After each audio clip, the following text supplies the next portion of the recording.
Do you have an all-star HR team? You may feel your team is already performing at a high level, but let's take a closer look. Would your company's top leaders and employees agree that your HR team are operating at a high level? Are team members able to influence top executives on difficult topics? Are team members business and strategy focused on the challenges the organization is facing? Does the executive team trust your direct reports as advisors on human capital issues? If you can answer yes to these questions, you have built an outstanding team. If you feel there is room for improvement, Strategy Focused Group can create a custom development program to elevate the quality of your HR team.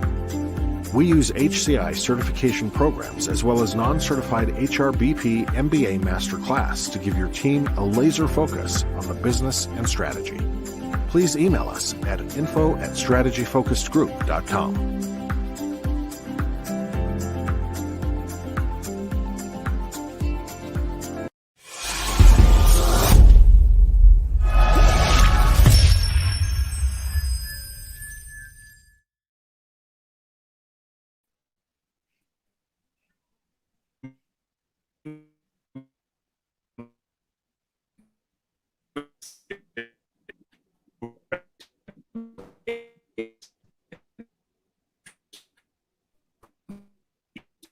Disruptors. We have them here every Friday. And today I'm honored to have as our guest Joseph Parrish, who recently graduated as a Master's of Music from the Juilliard School of Music. And for our international audience, think of Juilliard as the Harvard School of Business for music. Okay, that's the reference point. Undergrad at University of Cincinnati, Conservatory of Music. He was recently a finalist at the George London Foundation competition and the Lyndon Woodside Oratorio-Solo competition. He will perform this summer at the Santa Fe Opera. Upon his return to Juilliard for the Artist Diploma program, he will be a teaching fellow in the Music Advancement Program, a Morris Teaching Associate Artist, as well as a Gluck Community Service Fellow. Wow, amazing bio for someone your age. Absolutely honored to have you here. Oh my goodness, I am so ecstatic to be here. Thank you for that wonderful introduction. It's amazing. To give the audience some background,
Let us help you elevate your team.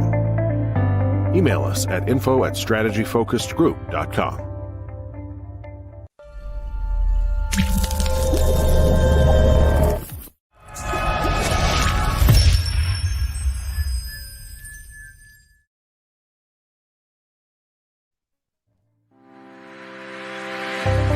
At Strategy Focused Group,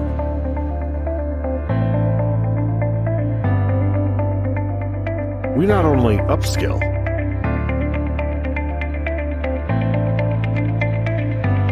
we inspire,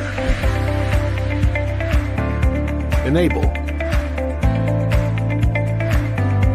educate,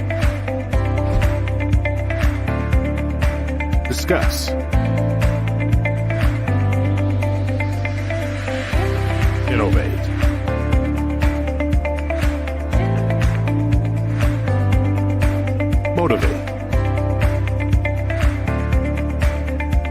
challenge.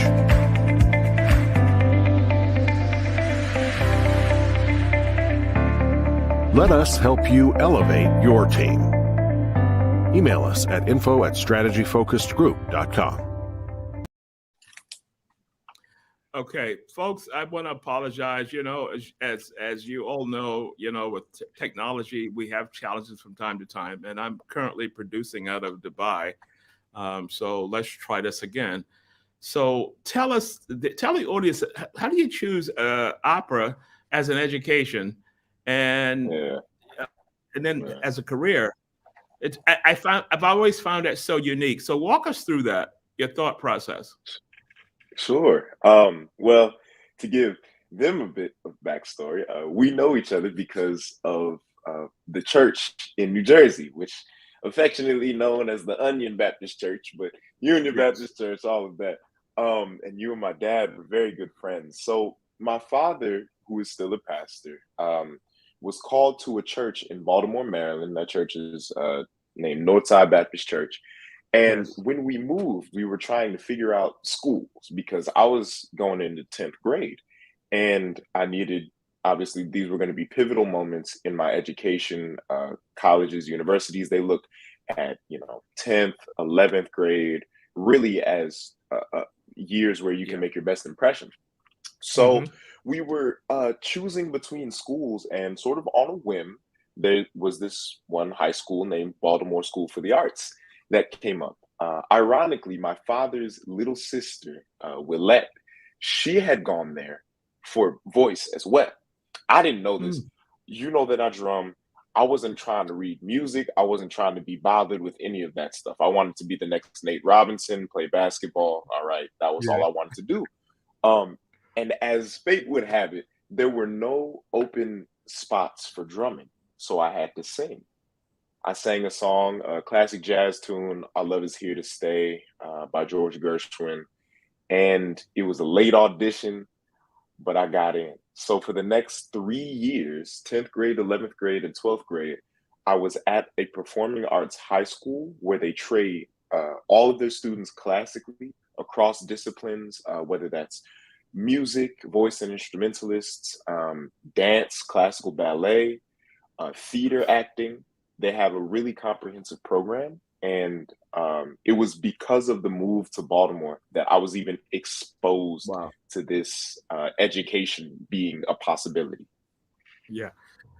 I find that amazing because, Ade and I, who's the executive producer of the show, was just talking about how things happen in life, and you make these choices. You don't realize then it was an anchor point to put you in another direction. But you had to have the skills to do that. So, I mean, if I were to go there and had to do a voice or singing, you would have said, sorry, try the vocation.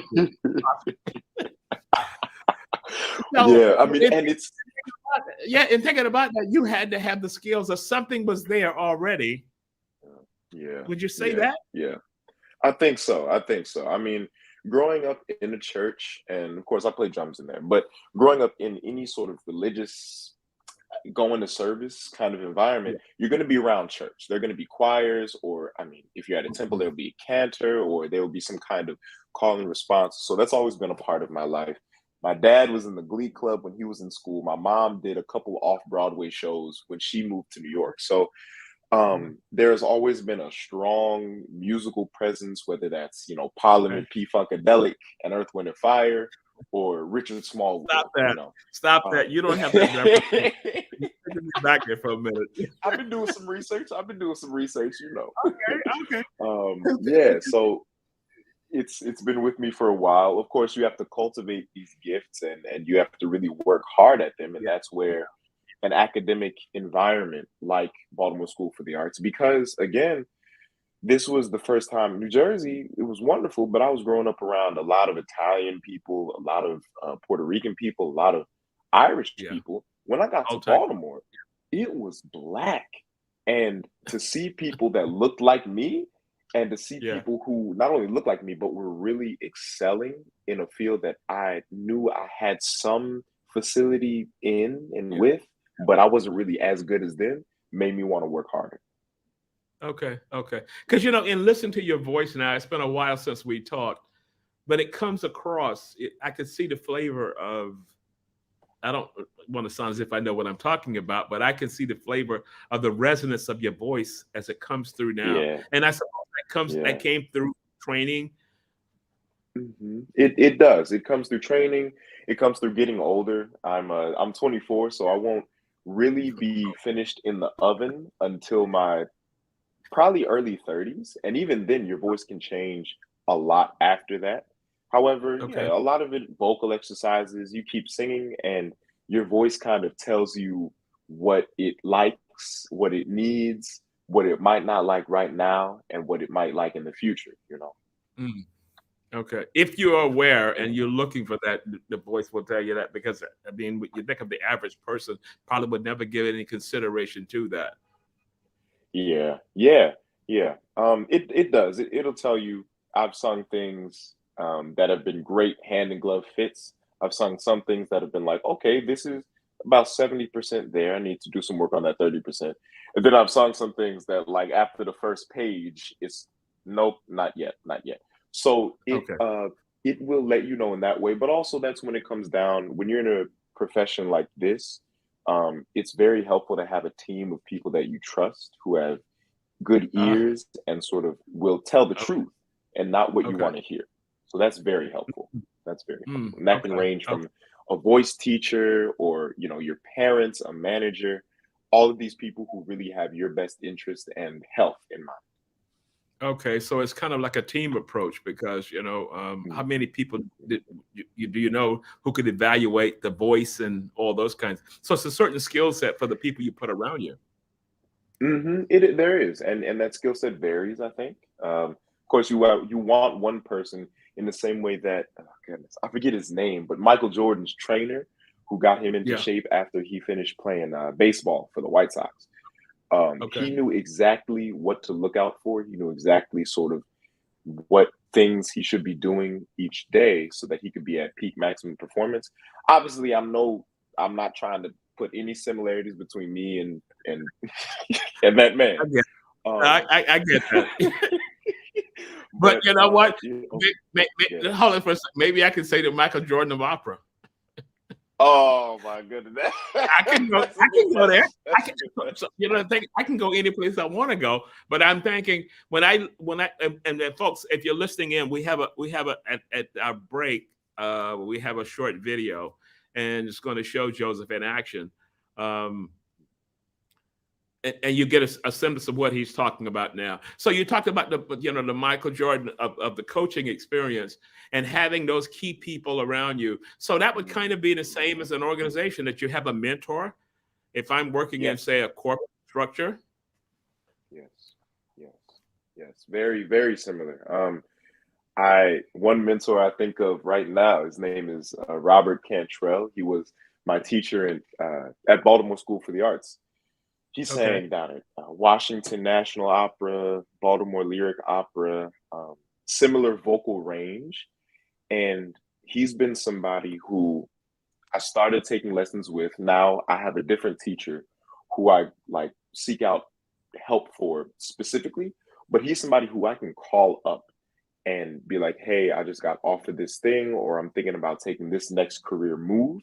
And he'll be able to give me really great feedback, really great insight because he's been there before. Wow. Wow. That's that's important for me to hear, because we were just talking, offline, about the importance of Yeah. having people in your life who can kind of guide you through the areas when you come to that roadblock and you don't know which way to go, and Yeah. cultivating that. Yeah. Yeah. And Yeah.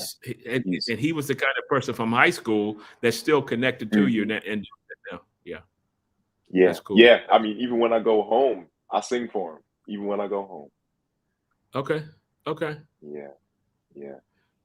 So the next question I wanted to ask you is that, Mhm. what advice would you give parents and their child may choose a profession that maybe they're not acquainted with? And I say that to say, when I was head of vice president for Martha Stewart, we Mhm. adopted the High School of the Arts in New York. And I Mm-hmm. remember to this day a conversation I had with a parent who the child said they wanted to become a designer. And the Yeah. mother said, no, go to school and be a teacher because you'll have a job for the rest of your life. And they Yeah. were having a Yeah. struggle internally. So that first, Mm-hmm. the first commencement address, our CEO, head of design, gave the Mm-hmm. commencement address. And she talked about being dyslexic. She talked about wanting to choose a career in design. And her parents were saying, no, go to school for this, go to school for that.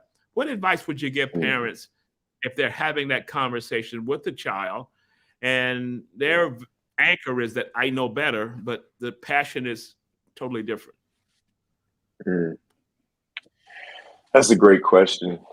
And it makes me think of my own parents when sometimes uh, I'm sure they wanted to have a very tight handle on everything that I was doing, everything that I wanted to do, but Yeah. didn't have that. So I think first of all, and I know nothing about being a parent, but understanding that your kids are going to be their own people, and while they're your kids and they come from you, um, they've got kind of the best of both worlds. So it's going to be different. My parents are incredibly patient. They Yeah. pray. They are really they adapt to situations well, and thank God they trust me a little bit. And again, they trust me maybe more than I trust myself sometimes. Like not even. That was too um, much. Take it down somewhere.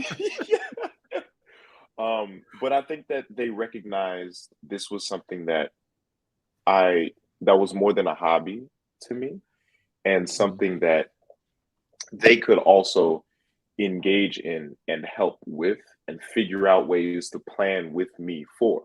So when we were planning for school, planning for college, we didn't look at the sort of conventional schools that you would think a Baltimore City student would apply to. We were looking at schools with specific music programs that Okay. could cater to my needs. So they were in on the process from the jump. That way, if I was doing something that was different than what I said, they could Hmm. use exactly what we had worked on together to be like, hey, what are you doing? So I really think that trust has a lot to do with it, but also support and realizing what it is um, that your child wants and needs, and working with them so that they can have the best plan to succeed in that. Mm. Yeah, that's a powerful statement the way that you put that together, because the old school thinking from our culture Hmm. may not be there, and that's more of a Sure. forward kind of approach, because the old school, get an education, get a good job, and the rest of his life is it. Yeah. No, no, no, no, it's not quite the work. My father would always say, just get a job, get an education, and you become a teacher. I said, not in 1,000 years. Nope, despatching to teachers, because I know I didn't have the mindset to Yeah. do that. I Yeah. wanted to be Yeah. in business. Yeah. He was in business, and Sure. he said, no, yeah. So when you made the decision to choose that, had you ever considered voice and having the skills to do it before you apply? Like if I was going to apply to a basketball camp, I would want to have a little skills in playing basketball, Oh yeah. which I don't have. Oh yeah. So was there something there? I'm going to say That's a, 7th through 10th, maybe 10th grade or whatever. That's when you were in yeah. Jersey or Yeah. whatever. Yeah. Well, first off, I'll just say that you the Michael Jordan of the HR world. So there's that, We Okay. since we ain't got the basketball. Way, way up there. Okay, cool.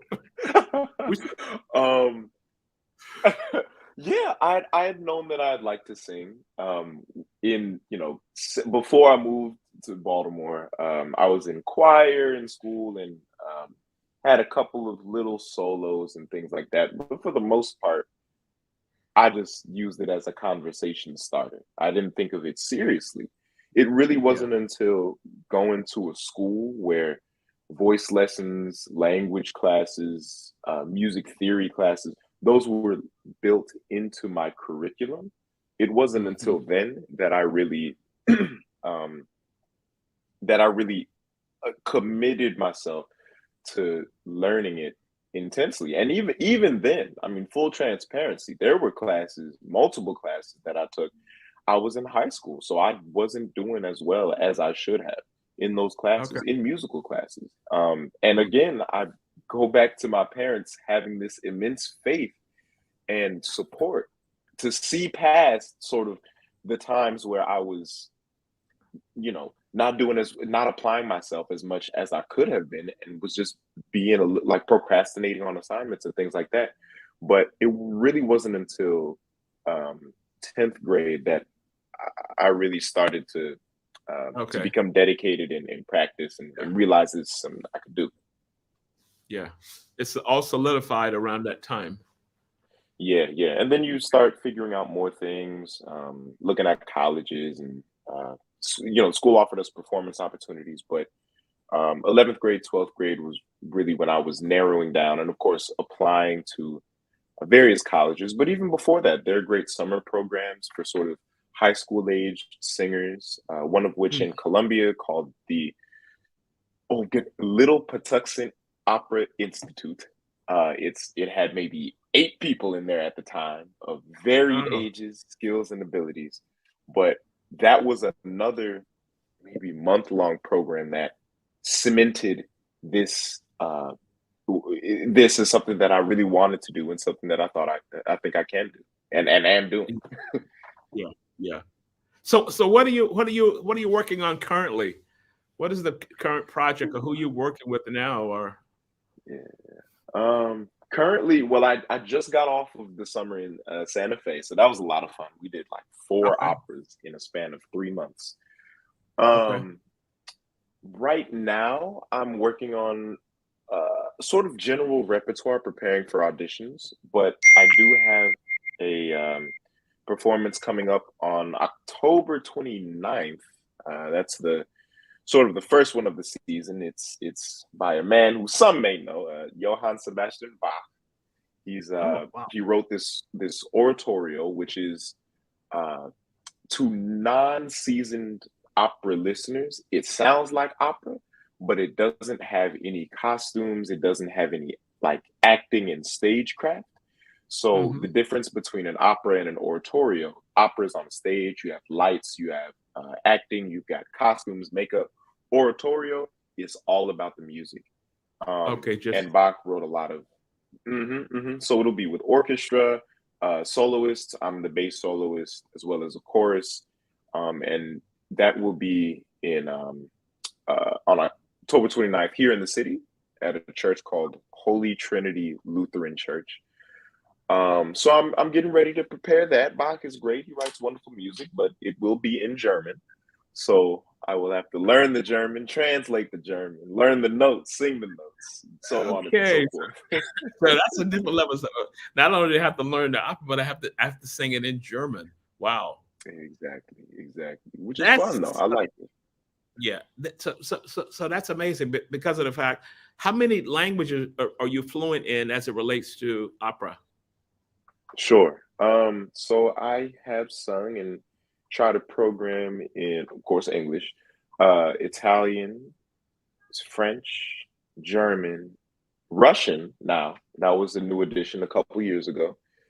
Um, so those 5 languages, some Spanish, but Yeah. most of it, a lot of Italian, a lot of French, a lot of German, a lot of Hmm. Russian, actually. Okay. So do you hire a coach to? I mean, you could probably read the words and try and take it from there, but you have to hire a Mhm. professional coach, I'm sure, to get you Oh, in the frame of mind to do that, right? yes. But that's one of the great things about being in school at Juilliard right now, where I am, is that they have multiple coaches for each specific thing that you want to work on. So if I'm preparing this Bach, I'll ask a woman named Mariana Barrett, who's a German diction coach. She was up in Santa Fe. She works at the Metropolitan Opera. This woman is the real deal. So they've got people Okay. like that on call who I can work with. But yes, it is essential. Unless you speak the language, and even still, as you know from having mentors and people who you can seek counsel from, Yeah. you can Yeah. think that it's perfect, but until you you have somebody else's eyes and ears on it, they can really tell you what tweaks it needs. Yes, because if I look at your performance, I've seen your performance, and I'm thinking, oh my God, cool. But I said, then again, I don't have the ear or the eye and listen to what I'm listening to. I just hear something. So I want to take it back for a minute. And growing up, musically inclined. Yeah. Who were your idols, or what kind of music did you like? Because I mean, you've taken it from possibly one genre to something that's only a small portion of the population really gets or understands. Yeah. For a while growing up, because I grew up drumming, there's this jazz fusion drummer. His name is Dave Weckl. I'm sure you haven't heard of him. Exactly. That's Weckl, I think. He was like rocking a mullet or something crazy. He had a VHS series called Back to Basics. I can think of the intro right now. He had like a black cutoff tee, drumming with some headphones on. I would watch that on repeat every day until like my parents got tired of it. Yes. And of course I love drumming, but these were all sort of the fundamentals of drumming. These were all the basic things. And if you master the basic things, everything else builds on top of that. So that was one person who I looked up to. Honestly, bringing it back to Union, Brandon McCune, Mr. Brandon. Mr. Brandon. Brandon is like he's a musical genius, and just to throw this in for a second, his kids are musically inclined as a result. His two daughters, as well as his son, who just turned 17 the other day. Yep. I saw that. I remember having a conversation with him, and he had mentioned that it takes 10,000 hours to be great. And at the time, 10,000 hours, please. I've got video games to play. I've got things to do. But being before a teenager, being exposed to his level of commitment, his skill, and his talent, really, like, I've never seen anything like it. So I think of that a lot. Yeah, I was always amazed by him. And just to give reference point, he was the musical director at the church during the time that I was there as well, and your father was there. But just amazing, in having that. You mentioned you kind of referenced when you said VHS, and I laughed because I said, a certain generation, what is a VHS? As opposed to the tape. It kind of, I feel good because it says, okay, you're getting older too, because you could use a reference point to do with the current day of digitization and listen to music. Listen, I'm getting back into it. I was playing some music on a record player last week when I was out in Santa Fe. Oh my goodness! The woman whose home I was staying in, she's got a whole vinyl collection. Has some Harry Belafonte there. Some good stuff. Yeah, the classics. So how long are these? So you have this session that's coming up in October 29th. So if that's looked at as a project more so than work, so I may do 6 weeks of that, 4 weeks of that.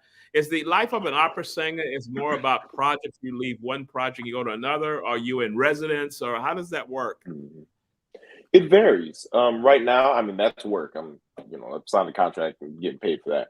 But it varies. One really cool thing about opera right now, specifically in the United States, is that there are so many new works being created and being conceived by people that constantly in the opera world, there are pieces being workshopped. There are pieces being trying out, figuring out what things work. Even in May, before I went out to Santa Fe, some people from the opera came to town to have a reading of the libretto of a new opera that they are putting on in the 2024 season. Now, the libretto, it's an Italian word which means little book.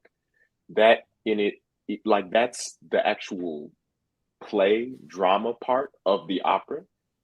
It doesn't become an opera until you combine the libretto with the music and the compositions, and then you get like actual sung words. Otherwise, it would just be notes, you know. Okay. So Okay. we sat in a room similar to how they have table readings for Yeah. movies and TV shows, and we read this libretto, no music, no director, no costume, no set, nothing, just words. It was amazing. The opera itself, I don't want to talk too much about it because it's, you know, they just announced it, and I don't even know if I'm going to have any part of it other than this. But it deals with church people, Okay. white and black. That should be There's, interesting. yeah, on its own, on its own. We'll just leave it at that. We'll just leave that at that point. Yeah, that It's was church people. It's church people. Yeah.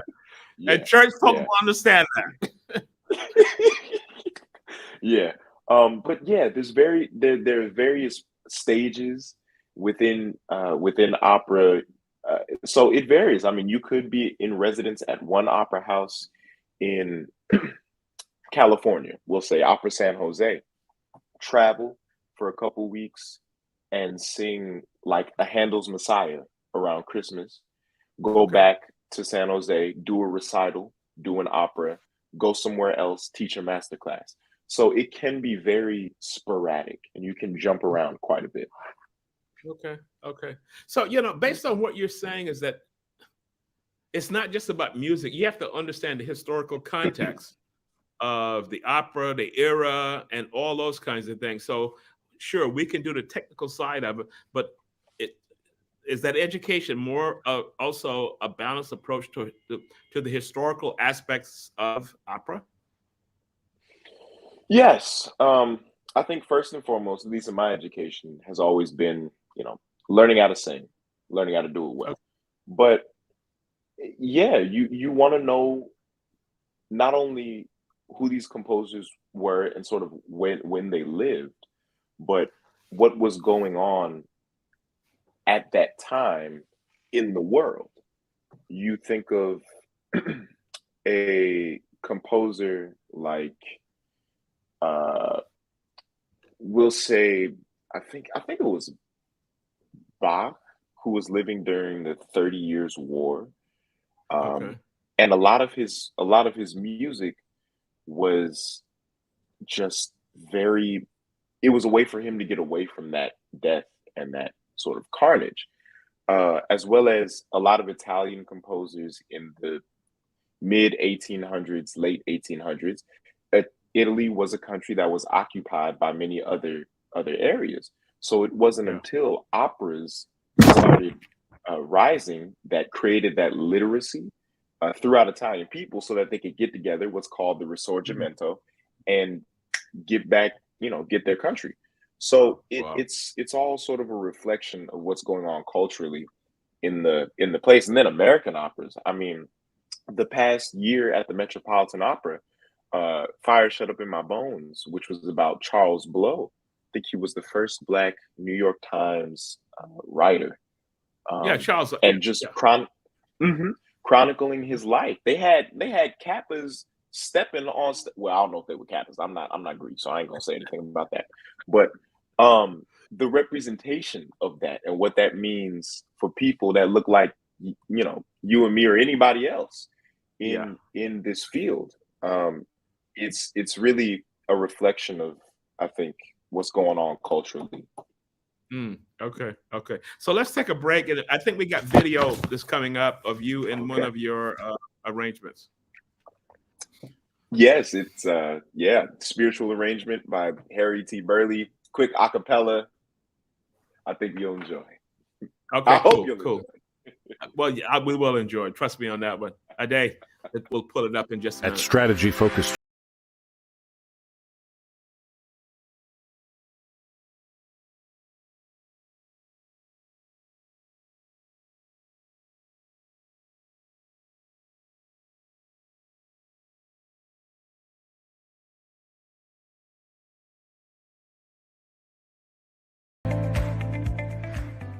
I prayed, oh,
Absolutely amazing. Oh, thank you. Absolutely amazing. I mean, Thank you. I went through a thing watching that, and I've seen your work before. Matter of fact, do you have a YouTube channel that people maybe want to check it out, check some more of your work? Sure. I mean, you can find me on YouTube at Joseph Parrish, as well as, I mean, I've got one video up there, but I've done 2 recitals at a church in Brooklyn. Again, type in Joseph Parrish recital. They'll pop up, one of which is sacred works, spirituals, and things like that. Another one is a bit more of a comprehensive recital. So there are those, and as well as Juilliard events on YouTube as well. Wow. Such a repertoire of great work. So tell me about, when I saw that you were headed to Juilliard, and I'm thinking, wow, what was that letter or email like when you received that? Because for the global audience, because we have the vast majority of our listeners are from a global perspective. As I said, I'm here in Dubai today. May not understand the context of Juilliard. And I always reference it to, imagine you going accepted the Harvard Business Review or the Wharton School or whatever it is. Tell us about the day that you got that email that says you're in. Was that exciting? It's funny. It was. And it came at a great time because this was about, it may have been a month proper after schools kind of let out and didn't let back in 2020, during when people didn't really know what COVID-19 was. So it was, I was waiting for Juilliard, and that was it. There was another school that I had applied to in Philadelphia named the Curtis Institute, and they just weren't taking auditions. So it was just Juilliard. And I like to play like I'm confident, and I think I am, but you never know. I opened it up. Congratulations. So I was very happy. I was very excited. But again, God is good. I was able, at that time, I had an offer to go to be a resident artist with an opera company in Memphis, Tennessee, Opera Memphis. And because of that, I went to Juilliard, and I think that was the better decision, especially right now. But they came back, they offered me some money. I was like, all right, this is fine. I'll take it. It's a great school. The day after I accepted, I got a full scholarship. So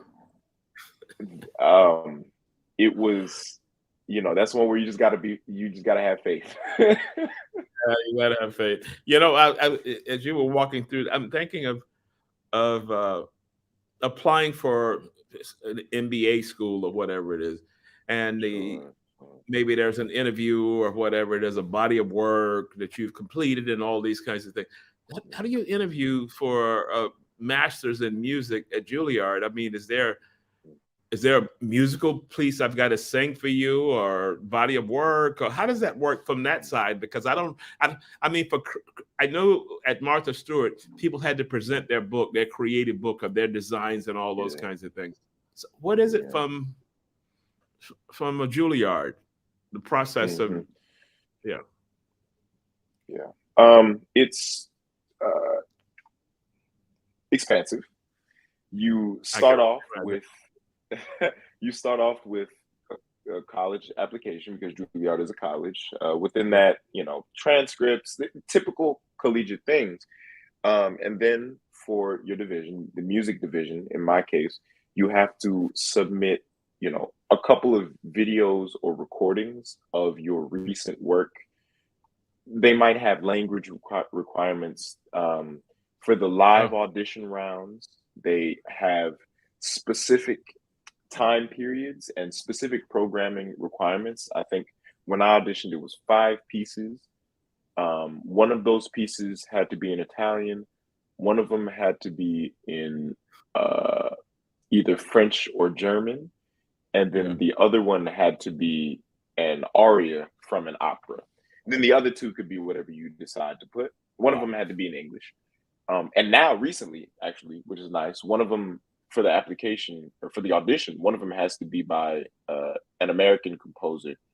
I think born after the that was made after the 1900s, which is nice. And then from there, so you have the sort of first audition or even the pre-screening round when you send in all of your materials, references, resume, essay, what you think you could get from being at a school like that. Then you get granted the audition. So you have your audition. And then you get granted a callback for that, which is smaller. The audition is in the large. Yes, indeed. These are not guaranteed. You just don't slide in. Yeah, I'm here.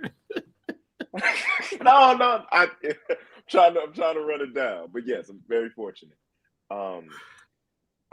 The first audition is in the big theater, seats about 900, 950.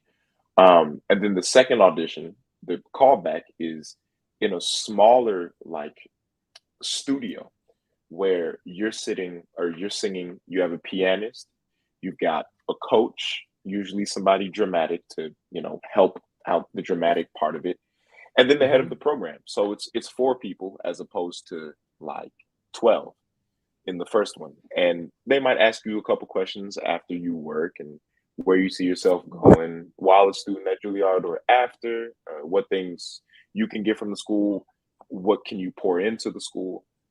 So it's very much a dialogue when you get to that point. Wow. Yeah, that's just, the entire process is so different from a normal kind of process of grad school, or even finding a career, in doing that. And this is why, I have followed you and, through your parents and whatnot. And I hope they're listening. Reverend Parish and Felicia, I hope they're cool. Yeah, because amazing people. They really meant a lot to me in my life. Reverend Parish knows the whole deal, but it's just amazing. But about you and your brother and all that. So what's next on the agenda for you? Next, I mean, so I'm doing I'm doing another degree at Juilliard. It's called an artist diploma. It's free, and basically cool. the job. I will have. It's unique because the whole point of this diploma is sort of for me to continue solidifying my craft. My singing, for that to keep improving, but also I will be in more Juilliard productions, and that is a 2-year gig. So while I'm at the school participating in this artist diploma, there are no classes. It's really just performance-based activities. I will be a teaching fellow, the Music Advancement Program, and the Morse Teaching Artist Fellowship. Both of those are wonderful. I was a Music Advancement Program teaching fellow last year and actually got a chance because it was I believe the 20th, maybe 25th anniversary of this program. No, actually, it may have been the 10-year. But there was a piece that was written and created for this specific occasion. I had a nice solo in that, worked with the composer on it. And so in addition to teaching in that program, I was able to help develop a new work that was premiered at St. John the Divine here in New York City. Wow. In addition to that, Morse Teaching Artist Fellowship will be wonderful. I'll be going into New York City schools and assisting teachers with, I'd say, late elementary to maybe middle school age kids, Okay. students. And then this Gluck Community Service Fellowship Yeah, is I saw that. a Yeah. group endeavor. It's a group endeavor. I'm one of three. We have a pianist named Joshua and a dancer named Xavier.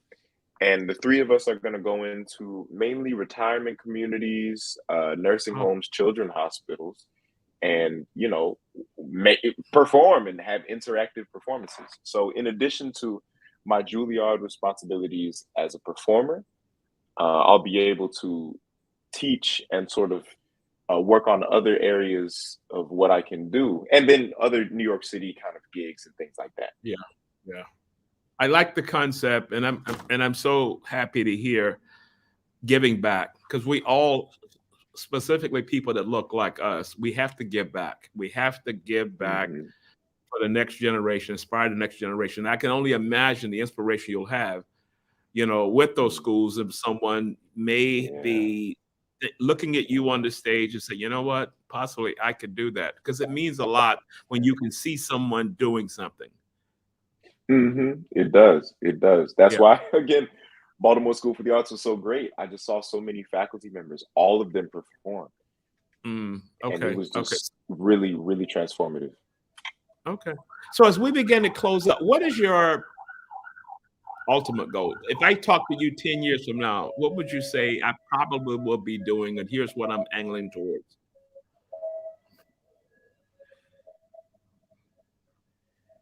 I hope that You wasn't. know, I see you're no, going in the. Yeah. Ooh, but I I know think you're I going to think max. about it. Let me say this to you. I know you will max it out. So I'm not even worried about that. So go ahead and talk to me. Yeah, that's funny because you get that question so many times from, Yeah. like, in not this kind of setting. It's like, all right, what are you doing? What do we need to do Yeah. to make it happen? It's nice to sort of sit back and think about it. I think that, for one, I love singing classically. I love opera. I love recitals. I love oratorios like this Bach that I'm doing. Mhm. So I think that I I'm definitely going to continue working on perfecting my craft and all of that. There are some roles, Don Giovanni, that's an opera by Mozart, Falstaff, based on the Verdi, or I'm sorry, based off the Shakespeare, King Henry. There's a role in Othello called Iago. All of these are awesome roles that I would love to do at some point in my life. But I've also developed an affinity for musical theater, and a lot of that stuff kind of fits pretty well in my voice. So I could Okay. very well envision a career doing some more American musical theater. But right now, it's I think 10 years from now, I'd love to perform. Have performed in Germany, some opera houses there, maybe some more substantial roles at opera houses here in the United States, while still working on those little things that I love, whether it's musical theater, whether it's like straight acting, whether it's teaching. Mm, okay. Okay, cool. I'm going to be on the lookout. Now, you didn't mention Dubai. Dubai is someone, there's an opera singer at Dubai. They have the Dubai Opera House here that they just built. And, because they got all the money, it's maxed out. I Oh, mean, all of it, it's I'm sure. absolutely maxed out. And it's right across from the Burj Khalifa. I attended a couple of Oh my events. goodness, yeah, Yeah, so yeah. even if I'm in New York, if you're there, I'm going to fly back over just for that, because I'd love to introduce you to a lot of key people Yes. here. It's amazing. Well, you had mentioned, I think that your description of Dubai, especially taking into account New York City, was awesome. Would you say that again? I just want to hear it. It's so awesome. Well, what I was saying was that I was in New York a few weeks back, and I was reading about the Queens the tunnel that they had Hmm. started work on a couple of years ago, And it was going to take them 3 more years to complete that. And I said, in Dubai, that would have been done in a year. Because when they say they're going to do something, they announced they were going to build a new redesign an intersection because it was going to the airport from here. And it was always traffic was always backed up. They announced in the news that they were going to build an underground tunnel for people that could just go through each way, and you don't have to even deal with that. The next day, I'm going to work to my office. They already have the tractors out. It's already marked off. They started work that afternoon. And within 6 to 9 months, they dug a tunnel, built a highway under the roadway, and it was done. And I looked at the story I was telling you when I read the piece about New York and all of the trains coming in and the delays. It's going to take them an additional 3 years. I said they need to, first of all, hire all these people here, bring them there, and they'll have it done in a year. So that was the context that we were talking off. So that was cool. Yeah. And you know what? That's awesome. I really, really appreciate you taking time to be with us. And I've always followed your career, always been a huge fan. And when I get back to New York, we're going to all hang out, restaurant of your choice, you and your brother. Matter of fact, his brother is an assistant district attorney in the borough of Queens. Brooklyn, and all of Brooklyn. this, Brooklyn, all of this from little boys inside the church. And you have no idea what it means for me to see young Black men to your level. So it was an honor for me, and I thank you so much. And I'll be in touch, and we'll set that up, and we'll hang out, man, in New York. Sure. I mean, thank you so much for having me on here. It's so good. As I said before, it's just good to talk to you and see you, because the last time that I probably was talking to you, I didn't have very much to say. That's okay. But that's okay. I just appreciate you for having me here, doing everything it is that you did and do. And if I'm ever out in UAE, you know, I don't know when, but I already know you know all the good food spots, everything. I know all the good food spots, and I can introduce you to a lot of interesting people. You know, I'll do something in your honor while you're here. So that's cool. That's cool. My goodness. All right, man. Well, look, thank you, and have a good Friday, rest of the day. Tell your brother I said hey, and I'll probably be communicating with your parents offline here. Okay, cool. All right, sounds good.